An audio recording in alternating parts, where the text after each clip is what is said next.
When we think about happiness, we tend to perceive the concept along two primary trains of thought that are also oftentimes mutually exclusive. One interpretation remarks that happiness is a mindset and/or an internal feeling. This interpretation fundamentally remarks that external circumstances have no bearing on determining individual happiness.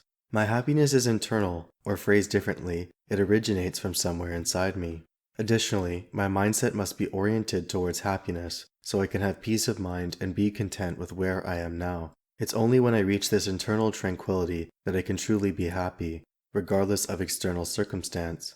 This perception of happiness is essentially what the Stoics advocate for, where happiness is a mindset and external circumstances outside the mind don't matter, or their impact is minuscule at best.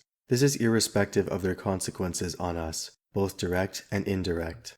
On the flip side, another view of happiness is that although mindset is important, it's not the only determining factor.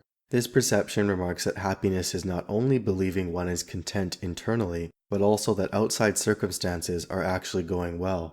In other words, life circumstances must be favorable in order to justify the internal belief that one is happy. Fundamentally, a person taking this view would likely remark that it's extremely difficult for them to be happy if their life was proceeding poorly in one or all dimensions.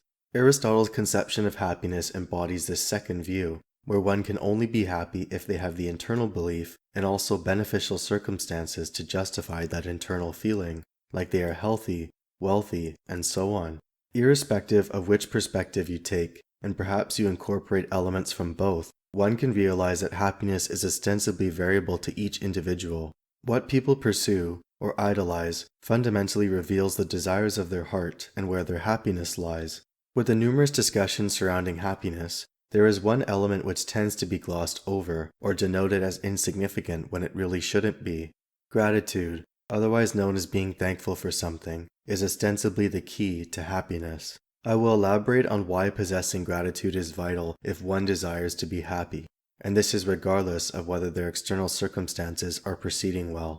So, why is gratitude the key to happiness? Gratitude enables us to fully appreciate the blessings we have in life. Additionally, it also helps us remain grounded when circumstances aren't proceeding as well. It isn't difficult in today's materialistic, keep up with the Joneses world to compare our lives with other people. This is especially true of social media, where people tend to post about how well their life is going, what objects they have, what places they've traveled to, and so on. Social media is a great deceiver because it essentially enables a person to create a false persona where specific facets, or their entire life, can be fabricated. There is some truth to those Instagram versus reality memes after all. With comparison running rampant in today's world, this creates a tendency where our happiness is heavily invested in our circumstances proceeding well. However, the downfall of looking externally for happiness is that sometimes what we have will never be enough. If we possess the wrong mindset, we could theoretically have all that we would want in life to be happy, but there would still be a deficiency of happiness. We witness this phenomenon with certain individuals where they ostensibly have everything, and it still doesn't satisfy.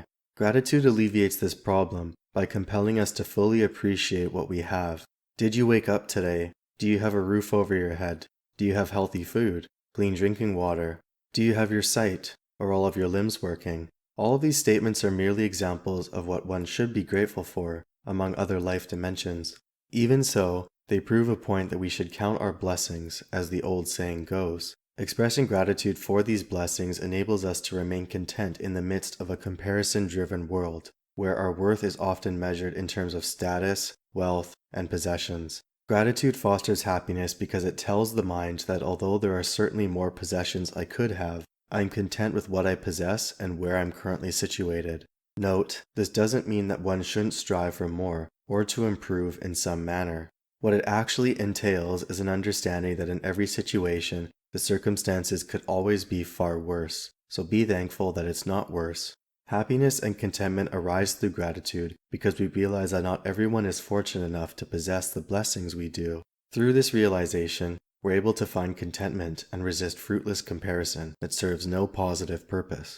You might object and say, well, how can gratitude help me when I'm going through situations where it's difficult to be grateful? Indeed, and there's a plethora of situations like this. Perhaps you lose your job, fail to achieve a significant life goal, lose a loved one, or your interpersonal relationships take a nosedive. Life has a mysterious way of turning the tables, often when we least expect it. For the most part, we realize, or we should realize, that perhaps our own actions are the catalysts for us ending up in detrimental situations. Whereas on other occasions, life takes a turn for the worst no matter what actions we perform. Irrespective of these truths, gratitude can still help us here. When you're going through these seasons, allow yourself time to feel sorrow, to grieve, and cry if you need to. But after that, a realization must be made that circumstances could be a lot worse. It's more than likely that someone out there in the world is going through, or has gone through, far worse circumstances. If they have managed to persist in spite of those circumstances, then why can't you? I don't intend for this message to be a harsh scolding or to come off as callous, but evidently when we suffer through certain afflictions, our mindset is what makes or breaks us. As the old saying goes, 10% of life is what actually happens to us. The other 90% is how we respond, or react, to it. This mentality helps explain why some individuals who are experiencing detrimental circumstances, like a terminal illness, are still able to find happiness and contentment. They refuse to let their situation affect their happiness, no matter how grave it might be. There are terrible conditions, but our reactions can inevitably serve to exacerbate the situation, or they can ease the affliction. If you're going through hell, then keep persisting, so you can reach the other side where the light is. There's light at the end of the tunnel, but one can only reach that light if they preserve hope. Triumph is on the other side of adversity, but one must first overcome the adversity if they are to experience that triumph. Gratitude, or counting one's blessings, will preserve happiness and help a person remain content in any situation. While this doesn't imply that one should downplay the severity of a negative situation, it does remark that gratitude can help carry us through those circumstances. Expressing gratitude can and will help us navigate through any storm life throws our way. Happiness is attainable, and gratitude is the key to unlocking that gift. If anything else, gratitude is the linchpin to preserving everlasting contentment, especially in a world where comparing ourselves to others has ostensibly become a de facto Olympic sport.